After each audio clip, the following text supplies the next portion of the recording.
ನಮಸ್ತೆ ಆತ್ಮೀಯರೇ, ನಾನು ನಿಮ್ಮ ಅಷ್ಟೋಚಂದ್ರಾಯ ಪೂಜಾರಿ, ಶ್ರೀ ಸಿದ್ಧಿವಿನಾಯಕ ಗುರುಕುಲ ಮತ್ತು ವನಸ್ಪತಿ ಸಂಶೋಧನಾ ಕೇಂದ್ರದಿಂದ. ಆತ್ಮೀಯರೇ, ಹಿಂದಿನ ಸಂಚಿಕೆಯಲ್ಲಿ ಪಂಚತತ್ವ ಬ್ಯಾಲೆನ್ಸಿಂಗ್ ಅಂತಕ್ಕಂಥ ವಿಚಾರವನ್ನು ಮಾತಾಡಿದ್ವಿ. ಆ ಪಂಚತತ್ವಗಳಲ್ಲಿ ಮೊದಲನೇದಾಗಿ ಅಗ್ನಿ ತತ್ವದ ಬಗ್ಗೆ ನೋಡೋಣ ಇವತ್ತು. ಅಗ್ನಿ ತತ್ವ ಅನ್ನುವಂಥದ್ದು ಜಾಸ್ತಿ ಆದರೆ ಏನಾಗುತ್ತೆ ಅನ್ನುವಂಥದ್ದನ್ನ ನೋಡಿದಾಗ ಪಿತ್ತ ಪ್ರಕೋಪ ಅನ್ನುವಂಥದ್ದು ಜಾಸ್ತಿ ಆಗುತ್ತೆ. ಯಾವಾಗ ಅಗ್ನಿ ಜಾಸ್ತಿ ಆಗುತ್ತೋ ಶರೀರದಲ್ಲಿ ಆವಾಗ ಪಿತ್ತ ಪ್ರಕೋಪ ಅನ್ನತಕ್ಕಂಥದ್ದಾಗುತ್ತೆ. ಆ ಪಿತ್ತ ಜಾಸ್ತಿ ಆದರೆ ಏನೇನಾಗುತ್ತೆ ಅನ್ನುವಂಥದ್ದನ್ನು ನೋಡಿದಾಗ ಇಲ್ಲಿ ಮೊದಲನೇದಾಗಿ ಕೋಪ, ಆ್ಯಂಗರ್. ಒಬ್ಬ ಮನುಷ್ಯನಿಗೆ ಕೋಪ ಯಾಕೆ ಬರುತ್ತೆ ಅಂತ ಕೇಳಿದ್ರೆ ಅವನಲ್ಲಿ ಅಗ್ನಿ ಅನ್ನತಕ್ಕಂಥದ್ದು ಜಾಸ್ತಿ ಕೆಲಸ ಮಾಡ್ತಾ ಇರುತ್ತೆ. ಆ ಪಿತ್ತ ಪ್ರಕೋಪದಿಂದ ಏನಾಗುತ್ತೆ ಅಂತ ಕೇಳಿದ್ರೆ ಕೋಪ ಜಾಸ್ತಿ ಬರುತ್ತೆ. ಎರಡನೇದ್ದು ಅಸಹನೆ ಎನ್ನುವಂಥದ್ದು, ಪೇಷನ್ಸ್ ಅನ್ನುವಂಥದ್ದು ಇರಲ್ಲ. ಕೋಪ ಬಂದ್ರೆ ಏನಾಗುತ್ತೆ, ಪೇಷನ್ಸ್ ಇರಲ್ಲ. ಮೂರನೇದಾಗಿ ಇನ್ಫ್ಲಮೇಷನ್ ಅನ್ನುವಂಥದ್ದು. ಇನ್ಫ್ಲಮೇಷನ್ ಅಂತಂದ್ರೆ ಹೊಟ್ಟೆ ಉರಿ, ಅವ್ರು ಕಂಡ್ರೆ ಆಗಲ್ಲ. ಒಂದ್ಸಾರಿ ಕೋಪ ಬರಕ್ ಶುರು ಆಯ್ತು ಅಂತ ಕೇಳಿದ್ರೆ ಅವ್ರು ಕಂಡ್ರೆ ಆಗಲ್ಲ. ನಾಲ್ಕನೆಯದಾಗಿ ಏನು ಅಂತ ಕೇಳಿದ್ರೆ ಅಥಾರಿಟಿ ಕಾನ್ಫ್ಲಿಕ್ಟ್, ಅಂದ್ರೆ ಅಧಿಕಾರ ಸಂಘರ್ಷ ಅನ್ನುವಂಥದ್ದು ಆಗುತ್ತೆ. ಇದೆಲ್ಲ ಆಗೋದು ಯಾತಕ್ರಿಂದ, ಅಧಿಕಾರ. ಐದನೇದಾಗಿ ಏನು ಅಂತ ಕೇಳಿದ್ರೆ ಈಗೋ ಕ್ಲಾಶಸ್ ಅನ್ನುವಂಥದ್ದು, ಅಹಂಕಾರ ಘರ್ಷಣೆಗಳು ಅನ್ನತಕ್ಕಂಥದ್ದು ಜಾಸ್ತಿ ಆಗತ್ತೆ ಅನ್ನುವಂಥ ವಿಚಾರ ನಮ್ಗಿಲ್ಲಿ ತಿಳಿದು ಬರುತ್ತೆ. ಹಾಗಿದ್ರೆ ಈ ಕೋಪ ಅನ್ನುವಂಥದ್ದು ಒಳ್ಳೇದಾ? ಕೋಪ ಒಳ್ಳೇದಾ? ಅಲ್ಲ. ಒಂದು ವೇಳೆ ಕೋಪನೇ ಬರಲಿಲ್ಲ ಅಂತ ಇಟ್ಕೊಳ್ಳೋಣ, ಯಾರು ಮಾತು ಕೇಳಲ್ವಲ್ಲ. ಇಲ್ಲಿ ಹೇಳಿದ ತಕ್ಷಣ ಯಾರು ಮಾತು ಕೇಳಿದ್ರೆ ಕೋಪ ಬರುವಂತ ಅವಶ್ಯಕತೆನೇ ಇರ್ತಾ ಇರಲಿಲ್ಲ. ಕೋಪ ಒಳ್ಳೇದು, ಆದ್ರೆ ಇದು ಯಾವ ಮಟ್ಟಕ್ಕೆ ಹೋಗುತ್ತೆ ಜಾಸ್ತಿ ಆದ್ರೆ ಅಂತ ಕೇಳಿದ್ರೆ ಹೊಡೆದ್ ಬಿಡೋದು. ಮೊದಲು ಕೋಪ ಬಂದಿದ ತಕ್ಷಣ ಹೊಡೆದ್ ಬಿಡೋದು, ಹೊಡೆದಾದ್ಮೇಲೆ ಇನ್ನೇನು ಸಮಸ್ಯೆಗಳಾಗಿರುತ್ತೆ ಅದನ್ನೆಲ್ಲ ಎದುರಿಸ್ಕೊಂಡು ಆಮೇಲೆ ಸಾರಿ ಅಂತ ಹೊಡೆದಾದ್ಮೇಲೆ ಯೋಚನೆ ಮಾಡುವಂಥದ್ದು. ಕೋಪ ಜಾಸ್ತಿ ಆದ್ರೆ ಏನಾಗುತ್ತೆ ಅಂತ ಕೇಳಿದ್ರೆ ಇದಾದ ಇಂಥದ್ದೇ ಆಗೋದು. ಹೊಡೆದಾದ್ಮೇಲೆ ಯೋಚನೆ ಮಾಡೋದು ಅದ್ರ ಬಗ್ಗೆ. ಹೊಡೆದಾದ್ಮೇಲೆ ಯೋಚನೆ ಮಾಡಿದ್ರೆ ಏನ್ ಫಲ ಬರುತ್ತೆ? ಅದರಿಂದನು. ಈಗ ಪೊಲೀಸ್ ಅವ್ರು ಇರ್ತಾರೆ, ಅವ್ರು ಫಸ್ಟ್ ಹಿಡ್ಕೊಂಡ್ ಬಂದಿದ ತಕ್ಷಣ ಏನ್ ಮಾಡ್ತಾರೆ? ಒಂದ್ ವೇಳೆ ಹಿಡ್ಕೊಂಡ್ ಬಂದಿದ ತಕ್ಷಣ ಅವ್ನು ಓದಿಲಿಲ್ಲ ಅಂದ್ರೆ ಕಳ್ಳ ಬಾಯ್ ಬಿಡಲ್ಲ. ಈಗ ಯಾರ್ದ ಮೇಲೆ ಸುಮ್ನೆ ಕಂಪ್ಲೇಂಟ್ ಕೊಟ್ಟಿರ್ತಾರೆ ಅಂದ ತಕ್ಷಣ ಅವ್ರನ್ನೆಲ್ಲ ಹಿಡ್ಕೊಂಡ್ ಬಂದಿದ ತಕ್ಷಣ ಓದಿಯಲ್ಲ ಅವರು. ಅವ್ರಿಗೆ ಯಾರನ್ನ ಓದಿಬೇಕು ಅಂತ ಗೊತ್ತಿರುತ್ತೆ ತಾನೆ. ಹಾಗಾಗಿ ಕೋಪ ಒಳ್ಳೆಯದು, ಜಾಸ್ತಿ ಆದ್ರೆ ಏನಾಗತ್ತೆ, ಇದು ಒದ್ದು ಬುದ್ಧಿ ಕಲ್ಸು ಅಂತ ಹೇಳಿದಾರೆ ಇಲ್ಲಿ ಅವ್ರಿಗೆ. ಅವ್ರಿಗೆ ಹೇಳಿರೋದು ಏನು ಅಂತ ಕೇಳಿದ್ರೆ ಒದ್ದು ಬುದ್ಧಿ ಕಲ್ಸುವವನು ಅಂತ ಹೇಳಿದ್ದಾರೆ. ಹೊಡೆದ್ ಸಾಯಿಸು ಅಂತ ಯಾರು ಹೇಳಿದ್ರ? ಕೋಪ ವಿಪರೀತ ಆದ್ರೆ ಏನಾಗುತ್ತೆ ಅಂತ ಕೇಳಿದ್ರೆ ಲಾಕಪ್ ಡೆತ್ ಆಗುತ್ತೆ. ಹೊಡೆದು ಸಾಯಿಸಿಬಿಡುವಂತ ಕೋಪ, ಆ ರೀತಿ ಕೋಪ ಅನ್ನುವಂಥದ್ದು ಒಳ್ಳೇದಲ್ಲ. ಅದಾದ್ಮೇಲೆ ಅಸಹನೆ, ಸಹಿಸಿಕೊಳ್ಳುವಂತ ಶಕ್ತಿ ಇರಲ್ಲ. ಇವಾಗ ಯಾರಾದ್ರೂ ಕೆಲವರು ಹೇಳಿದ್ರು ಪದೇ ಪದೇ ಹೇಳಿದ್ರು ಅರ್ಥ ಮಾಡ್ಕೊಳಲ್ಲ, ಅಂತವ್ರಿಗೆ ಏನ್ ಮಾಡ್ತೀಯ ನೀನು? ಅವ್ರನ್ನ ಕಂಡ್ರೆ ಸಹಿಸ್ಕೊಳಕ್ ಆಗಲ್ಲ. ವಿಪರೀತ ಕೋಪ ಅನ್ನುವಂಥದ್ರಿಂದ ಅಸಹನೆ ಅನ್ನತಕ್ಕಂಥದ್ದು ಉಂಟಾಗುತ್ತೆ. ಯಾವಾಗ ಈ ಸಹಿಸ್ಕೊಳಕ್ ಆಗಲ್ವೋ ಅವಾಗ ಏನಾಗುತ್ತೆ ಅಂತ ಕೇಳಿದ್ರೆ ವಿಪರೀತ ತಲೆ ಬಿಸಿ. ಅದರಿಂದ ಏನಾಗತ್ತೆ, ಅವರು ಅಷ್ಟೆಲ್ಲ ಮಾಡಿದ್ಮೇಲೆ ಅವ್ರು ಸುಮ್ನೆ ಇರ್ತಾರ? ಅವ್ರು ಒಂದ್ಸಾರಿ ಹೊಡೆದಾದ್ಮೇಲೆ ಸುಮ್ನೆ ಇರ್ತಾರ? ಅವರು ಕಿತಾಪತಿ ಮಾಡೇ ಮಾಡ್ತಾರೆ. ಅದಕ್ಕೆ ಅವ್ರು ಅನ್ಕೊಂಡ್ರೆ ಏನಾಗುತ್ತೆ ಅಂತ ಕೇಳಿದ್ರೆ ಹೊಟ್ಟೆ ಉರಿ ಬರುತ್ತೆ. ಅದಾದ್ಮೇಲೆ ಏನಾಗುತ್ತೆ, ಅಥಾರಿಟಿ ಕಾನ್ಫ್ಲಿಕ್ಟು. ಇವಾಗ ಏನಾಗಿದೆ, ಅಧಿಕಾರ ಅನ್ನುವಂಥದ್ದು ಬೇಕಾಗಿದೆ. ಅಧಿಕಾರ ಬೇಕಾಗಿರುವಾಗ ಏನಾಗುತ್ತೆ, ಸಿಕ್ಕಾಪಟ್ಟೆ ವಿಪರೀತ ಕೋಪ ಬಂದ್ಬಿಟ್ಟು ಹೊಡೆದು ಬಡ್ದು ಅಧಿಕಾರ ಕಿತ್ಕೊಳ್ಳುವಂತ ಪರಿಸ್ಥಿತಿಗಳು ಬಂದಾಗ ಏನಾಗುತ್ತೆ, ಈಗ ಯಾವುದೋ ಒಂದು ಅಧಿಕಾರ ನಮ್ಗೆ ಲಭ್ಯ ಆಗ್ಬೇಕಾಗಿದೆ, ಅದು ವಿಪರೀತ ಕೋಪದಿಂದ ಹೊಡೆದು ಬಡ್ದು ಮಾಡಿದ್ರೆ ಲಭ್ಯ ಆಗುತ್ತಾ? ಅದರಿಂದ ಘರ್ಷಣೆ ಆಗ್ಬೋದು ಅಷ್ಟೇ ವಿನಃ ಅದರಿಂದ ಲಾಭ ಅಂತೂ ಆಗಲ್ಲ. ಆಮೇಲೆ ಈಗೋ ಕ್ಲಾಶಸ್, ಅಹಂಕಾರ. ನಾನೇ ದೊಡ್ಡವನು, ನಾನು ಹೇಳಿದ್ದೆ ನಡಿಬೇಕು, ಮಿಕ್ಕಿದವ್ರು ಹೇಳಿದ್ ನಾನು ನಡಿಯಕ್ ಬಿಡಲ್ಲ, ಅವ್ನು ಹೆಂಗ್ ಮಾಡ್ತಾನ ನಾನು ನೋಡ್ತೀನಿ, ಕತ್ತರ್ಸಾಕ್ಬಿಡ್ತೀನಿ ಅವನ್ನ ಅಂತಾರಲ್ಲ, ಅದು ಈಗೋ ಕ್ಲಾಶಸ್. ಯಾಕೆ ಈ ರೀತಿಯಾದಂತ ಒಂದು ಸಮಸ್ಯೆಗಳು ಬರುತ್ತೆ ಅನ್ನುವಂಥದ್ದನ್ನು ನೋಡಿದಾಗ, ಈ ಇದಕ್ಕೆ ಕಾರಕ ಗ್ರಹಗಳು ಅನ್ನುವಂಥದ್ದನ್ನ ಹಿಂದೆ ನಾನು ಹೇಳಿದ್ದೆ. ಯಾರ್ಯಾರು ಕಾರಕ ಗ್ರಹಗಳಂತ ಹೇಳಿದ್ದೆ ಇದಕ್ಕೆ? ಅಗ್ನಿ ತತ್ವಕ್ಕೆ ಕೇತು ಅಲ್ವಾ? ಈಗ ಸೂರ್ಯನ ಒಂದು ಕಾರಕತ್ವವನ್ನು ನೋಡೋಣ. ಸೂರ್ಯನ ಕಾರಕತ್ವವನ್ನು ನೋಡಿದಾಗ ಇವನೇನು ಅಂತ ಕೇಳಿದ್ರೆ, ಮೊದಲನೇದಾಗಿ ಫಾದರ್, ತಂದೆ ಅಲ್ವಾ? ಅವನ ಕೆಲಸನ ಅವನು ನಿರ್ವಹಿಸ್ಬೇಕು ಅಂತ ಕೇಳಿದ್ರೆ ಅವನು ಸ್ವಲ್ಪ ಕ್ರೂರಿ, ಕೋಪಿಷ್ಟ, ಪಿತ್ತ ಇದೆ ಅವನ ಹತ್ರ, ಅಗ್ನಿ ತತ್ವ. ಒಂದ್ ವೇಳೆ ಇವನು ಈ ರೀತಿ ಇರ್ಲಿಲ್ಲ ಅಂತ ಕೇಳಿದ್ರೆ ಮಕ್ಕಳ ಮಾತು ಕೇಳ್ತಾರ? ಕೇಳಲ್ಲ. ಆದ್ರೆ ಕೋಪ ಇರ್ಬೇಕು. ಯಾವ ರೀತಿ ಇರ್ಬೇಕು? ಮಕ್ಕಳನ್ನ ದಂಡಿಸಿ ಸರಿದಾರಿ ತರುವಷ್ಟು ಕೋಪ ಇರ್ಬೇಕೆ ವಿನಃ ಹೊಡೆದು ಸಾಯಿಸುವಷ್ಟು ಕೋಪ ಒಳ್ಳೇದಲ್ಲ ಅಲ್ವಾ? ಅದಕ್ಕೆ ಇಲ್ಲಿ ಜಾಸ್ತಿ ಆಗ್ಬಾರ್ದು ಅಂತ ಹೇಳಿದ್ದು ಯಾಕೆ ಅಂದ್ರೆ ಇದಕ್ಕೆ. ನೆಕ್ಸ್ಟ್ ಎರಡನೇದು ಸನ್, ಹಿರಿಯ ಮಗ. ಹಿರಿಯ ಮಗ ಅಂದ್ರೆ ಇಲ್ಲಿ ಯಾರದು? ಅಣ್ಣ. ಅಣ್ಣ ಅಂತ ಬಂದಾಗ ಮತ್ತೆ ಯಾರು ಬರ್ತಾರೆ ಇಲ್ಲಿ? ಮಾರ್ಸ್ ಅಲ್ಲ. ಇಲ್ಲಿ ಇವನ ಹಿರಿಯ ಮಗ, ಇವನಿಗೂ ಕೂಡ ಜವಾಬ್ದಾರಿ ಇದೆ ಇಲ್ಲಿ. ತಂದೆ ನೆಕ್ಸ್ಟ್ ಜವಾಬ್ದಾರಿ ಬರೋದು ಯಾರಿಗೆ? ಅವನಿಗೂ ಕೋಪ ಇರ್ಬೇಕು. ಎಷ್ಟಿರ್ಬೇಕು ಅಂದ್ರೆ ಇವರನ್ನು ಸರಿದಾರಿಗೆ ತರುವಷ್ಟು ಕೋಪ ಇರ್ಬೇಕೆ ವಿನಃ ವಿಪರೀತ ಕೋಪ ಇರಬಾರ್ದು. ಇನ್ನು ಮೂರನೇದು ಗೌರ್ಮೆಂಟ್,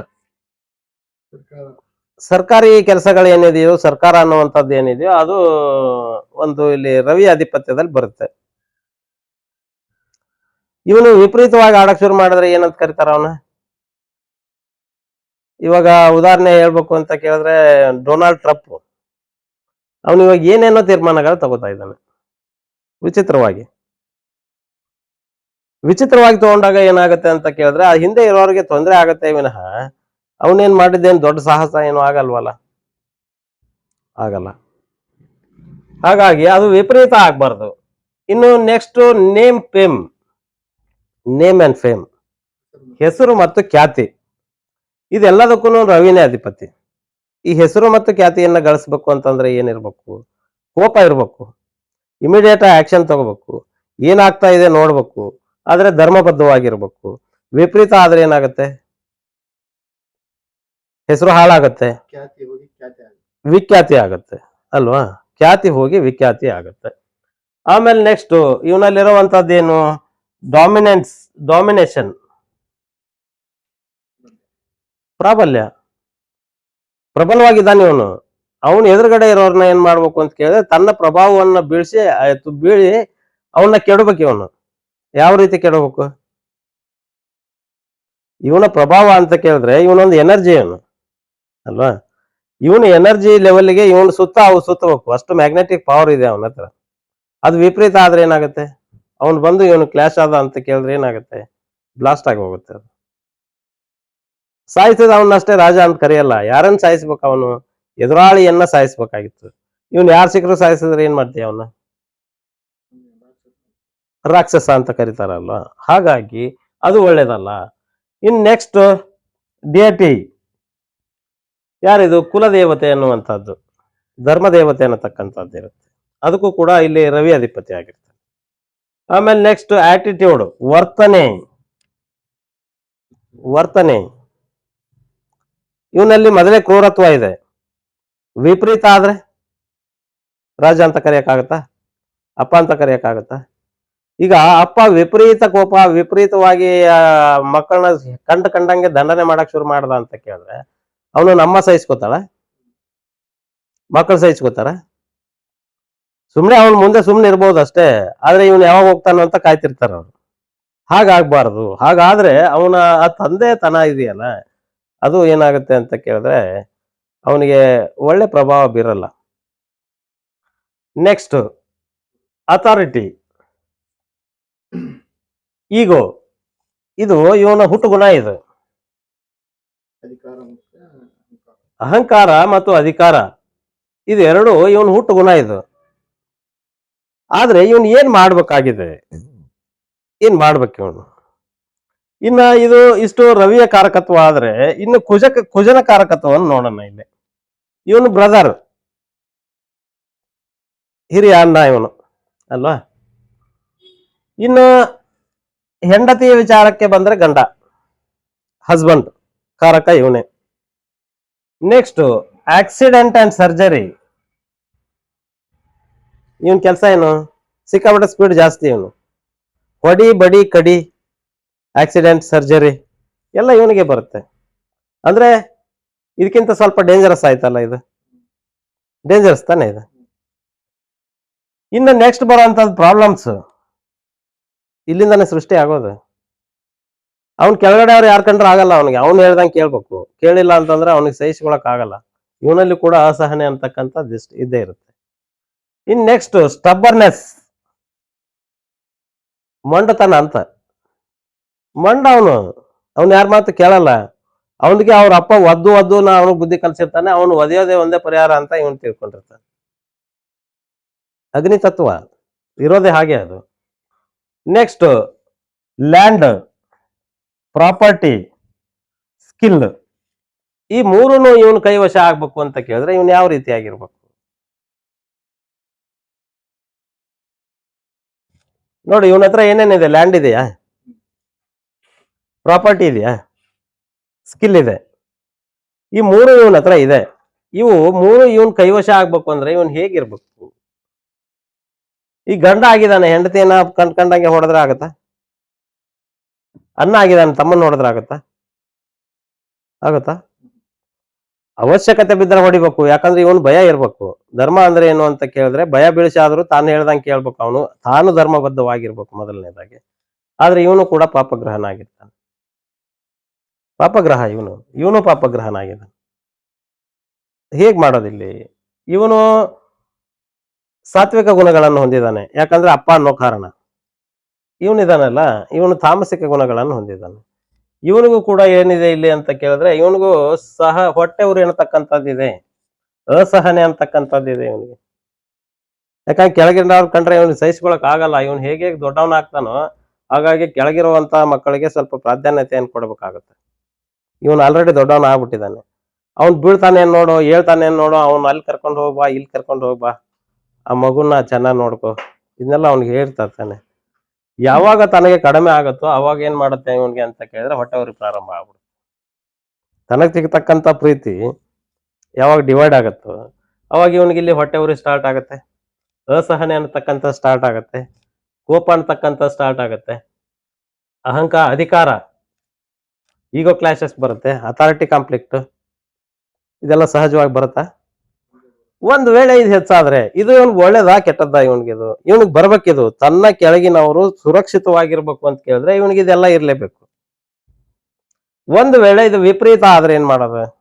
ತಮ್ಮ ಮಾತು ಕೇಳಿಲ್ಲ, ಜಾಡ್ಸಿ ಒದ್ದು ಬಿಡ್ತಾನೆ ಇವನು ಅಂತ ಇಟ್ಕೊಳ್ಳೋಣ. ಮಾತು ಕೇಳ್ಬಿಡ್ತಾನ ತಮ್ಮ. ಅವ್ರ ಅಪ್ಪ ಬಂದು ಅವನಿಗೆ ಒದೆಯೋದು, ಅವ್ರ ಅಪ್ಪ ಸುಮ್ಮನೆ ಇರ್ತಾನ? ಇಲ್ಲ. ಅವ್ರ ಅಪ್ಪ ಸುಮ್ಮನಿದ್ರೆ ಅವ್ರ ಅಮ್ಮ ಸುಮ್ಮನೆ ಇರ್ತಾಳ? ಇರಲ್ಲ. ಹಾಗಾಗಿ ಇದನ್ನ ಸರಿ ಮಾಡ್ಬೇಕು ಅಂತಂದ್ರೆ ಹೇಗೆ ಮಾಡೋದು? ಇಲ್ಲಿ ಒಂದು ಟ್ರಯಾಂಗಲ್ ಇದೆ ಇದಕ್ಕೆ, ಹೌದಾ?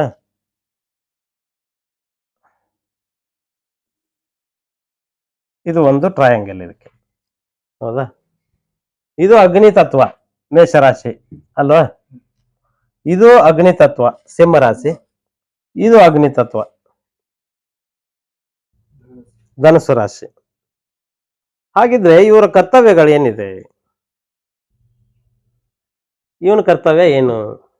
ಇವನ್ ಬಾಡಿ, ಇವನು ದೇಹ, ಗಂಡ, ಅನ್ನ. ಇವನಲ್ಲಿ ಏನಾಗಿದೆ ಅಂತ ಕೇಳಿದ್ರೆ ನೋಡು, ಅಹಂಕಾರ ಇದೆ ಇವನಲ್ಲಿ, ಕೋಪ, ಅಸಹನೆ, ಹೊಟ್ಟೆ ಉರಿ, ಅಥಾರಿಟಿ ಕಾಂಪ್ಲೆಕ್ಟ್, ಈಗೋ ಕ್ಲಾಸಸ್ಗಳನ್ನ ಜಾಸ್ತಿ ಮಾಡ್ಕೊಳ್ಳೋದೆ ಇವನು. ಹಾಗಿದ್ರೆ ಇವನೆಲ್ಲಿರ್ತಾನೆ?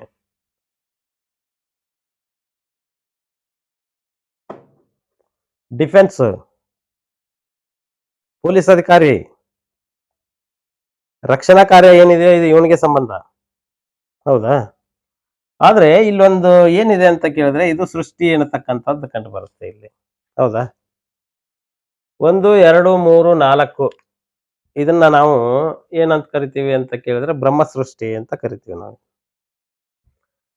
ಇಲ್ಲೇನ್ ಬರುತ್ತೆ, ಇದು ಸ್ಥಿತಿ, ಇದು ಹೌದಾ, ಸೃಷ್ಟಿ ಸ್ಥಿತಿ ಲಯ, ಹೌದಾ.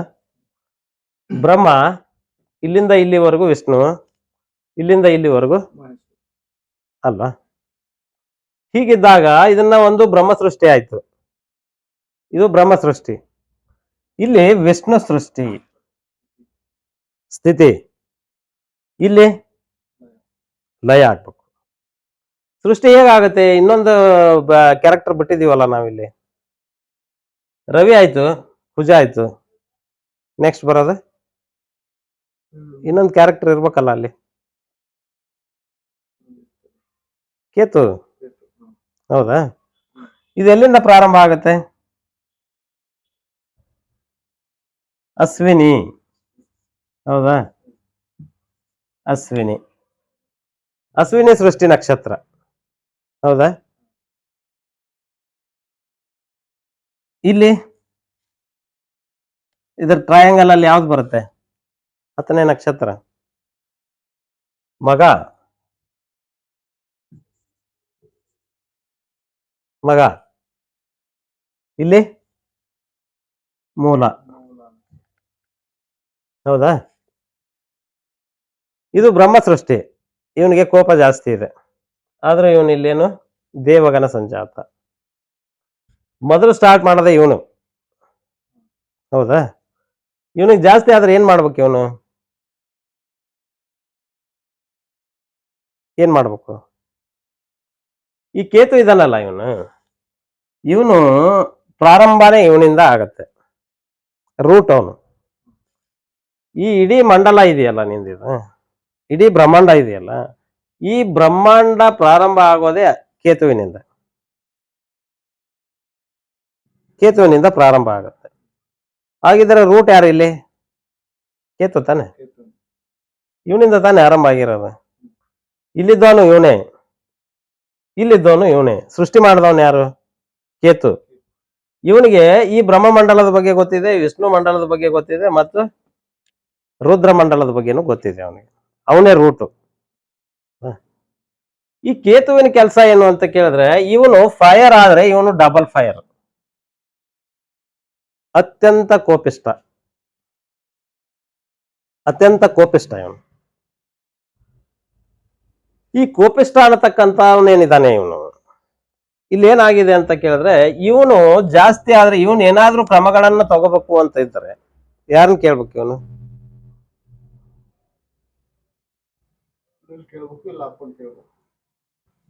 ಈಗ ಇವನೇ ಅನ್ನ, ಯಾಕಂದ್ರೆ ಇದಕ್ಕೆ ಅಧಿಪತಿ ಯಾರು, ಕುಜ, ಇವನೇ ಅನ್ನ, ಯಾರನ್ನ ಕೇಳ್ಬೇಕು, ಎಲ್ಲಿದ್ದಾನೆ ಇವರಪ್ಪ, ಇವನೇನಾ, ರವಿ ತಾನೆ. ಇವನಿಗೆ ಜಾಸ್ತಿ ಆದ್ರೆ ಯಾರನ್ನ ಕೇಳ್ಬೇಕು, ಅವನೆಲ್ಲಿದ್ದಾನೆ, ಇಲ್ಲಿದ್ದಾನೆ, ಗುರುನ. ನಿನಗೆ ಇಲ್ಲೊಂದು ಟ್ರಯಾಂಗಲ್ ಸರಿ ಆಯ್ತಾ. ಅಗ್ನಿ ತತ್ವದ ಅಧಿಪತಿಗಳಲ್ಲಿ ಯಾರು ಪ್ರಮುಖ ಆಗಿದ್ದಾರೆ,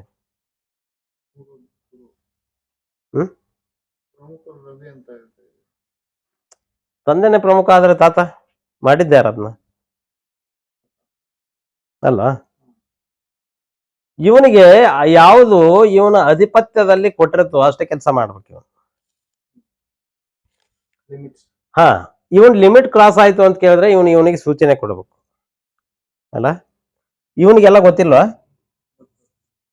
ಇವ್ರಪ್ಪ ಇವನು, ಅವರಪ್ಪ ತಾನೆ ಅವನು, ಇವನಿಗೆ ಗೊತ್ತಿಲ್ವಾ, ಇವನು ಅವರಪ್ಪ, ಅವನ್ ಕೇಳ್ಬೇಕು, ಅವನ್ ಕೇಳ್ಬೇಕು. ಇವನು ಏನ್ ಆರ್ಡರ್ ಮಾಡ್ತಾನೆ ಅದನ್ನ ಇವನ್ ಮಾಡ್ಬೇಕು ತಾನೆ. ಈ ಮಾಡ್ಬೇಕಾದಾಗ ಇವನಿಗೆ ಜಾಸ್ತಿ ವಿಪರೀತ ಕೋಪ ಬಂದಿದೆ ಅಂತ ಇಟ್ಕೊಂಡ್ಬಿಡೋಣ, ಇವನು ಹೊಡೆದ್ ಬಿಡ್ತಾನೆ, ಇವನು ಹೊಡೆದ್ಬಿಟ್ಟೆ ಮಾತಾಡೋದು ಇವನು. ಅವಾಗ ಹೊಡೆದಿದ ತಕ್ಷಣ ಯಾರ ಹತ್ರ ಬರುತ್ತೆ ಮೆಸೇಜ್, ಈಗ ಇವನು ಏನ್ ಮಾಡ್ಬೇಕು, ಇವನ್ ಬುದ್ಧಿವಂತನ ಆದ್ರೆ ಇವನ್ ಕೇಳ್ಬೇಕಲ್ಲ. ಇವನು ಅವನಿಗಿಂತ ಡೇಂಜರ್. ಇವನು ಹೊಡೆದಿದ್ದಾನೆ ಅಂದ್ರೆ ಇವನು ಕಡ್ದ್ ಬಿಡಾನ, ಇವನು ಕತ್ತರಿಸ್ಬಿಡಾನ. ಇವನು ಅಲ್ಲಿ ಗಂಟ ಹೋಗ್ಬಾರ್ದು ಅಂದ್ರೆ ಯಾರನ್ನ ಕೇಳ್ಬೇಕು? ಇವನ್ ಕೇಳ್ಬೇಕಾಗಿತ್ತು. ಯಾವಾಗ ಅರಿವಿನ ಪ್ರಜ್ಞೆ ಕಡಿಮೆ ಆಗುತ್ತೆ ಅಂದ್ರೆ ಯಾವಾಗ ವಿಪರೀತ ಪಿತ್ತ ಜಾಸ್ತಿ ಆಗತ್ತೆ, ಅವಾಗ ಅರಿವಿನ ಪ್ರಜ್ಞೆ ಅನ್ನತಕ್ಕಂಥದ್ದು ಕಡಿಮೆ ಆಗ್ಬಿಡುತ್ತೆ. ಅದಕ್ಕೆ ಧರ್ಮ ಅಂತ ಕರೆಯಕ್ಕಾಗತ್ತಾ? ಅದು ಕರ್ಮದ ಕಾಂಡ ಆಗ್ಬಿಡುತ್ತೆ. ಹಾಗಾದ್ರೆ ಈ ಧರ್ಮ ಅನ್ನತಕ್ಕಂಥದ್ದು ಏನಿದೆಯೋ ಇದು ವಿಪರೀತ ಆಯ್ತು ಅಂತ ಕೇಳಿದ್ರೆ ಇಷ್ಟೆಲ್ಲ ಸಮಸ್ಯೆಗಳು ಅನ್ನುವಂಥದ್ದು ಕಂಡು ಬರುತ್ತೆ ಇಲ್ಲಿ. ಈ ಸಮಸ್ಯೆಗಳನ್ನ ಇಟ್ಕೊಂಡು ನೀನೇನಾದ್ರೂ ಮುಂದಕ್ಕೆ ಹೋಗ್ಬೋದಾ? ಧರ್ಮ ಕಾರ್ಯಗಳನ್ನು ಮಾಡಬಹುದಾ? ಇವಾಗ ನಡೀತಾ ಇರೋದೇನು? ಕರ್ಮಕಾಂಡದ ಈ ಕಾಲದಲ್ಲಿ ಧರ್ಮ ಯಾಕೆ ನಡೀತಾ ಇಲ್ಲ? ಅಲ್ಲ, ಕೋಪ ತಾನೇ ಕಾರಣ ಅದಕ್ಕೆ.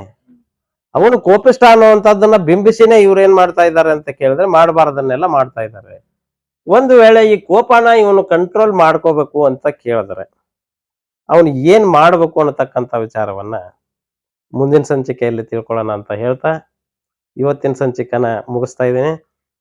ನಾನು ಕೊಡ್ತಾ ಇರೋ ಮಾಹಿತಿ ನಿಮ್ಗೆ ಇಷ್ಟ ಆಗಿದ್ರೆ ಲೈಕ್ ಮಾಡಿ, ಶೇರ್ ಮಾಡಿ. ನೀವಿನ್ನೂ ನಮ್ಮ ಚಾನಲ್ಗೆ ಸಬ್ಸ್ಕ್ರೈಬ್ ಆಗಿಲ್ಲ ಅಂತ ಕೇಳಿದ್ರೆ ಸಬ್ಸ್ಕ್ರೈಬ್ ಮಾಡ್ಕೊಳ್ಳಿ. ನಿಮ್ಮ ಅನಿಸಿಕೆ ಅಭಿಪ್ರಾಯಗಳನ್ನ ಕಾಮೆಂಟ್ ಮುಖಾಂತರ ತಿಳಿಸಿ ಅಂತ ಹೇಳ್ತಾ ಇವತ್ತಿನ ಸಂಚಿಕೆನ ಮುಗಿಸ್ತಾ ಇದ್ದೀನಿ. ನಮಸ್ಕಾರ, ಧನ್ಯವಾದಗಳು.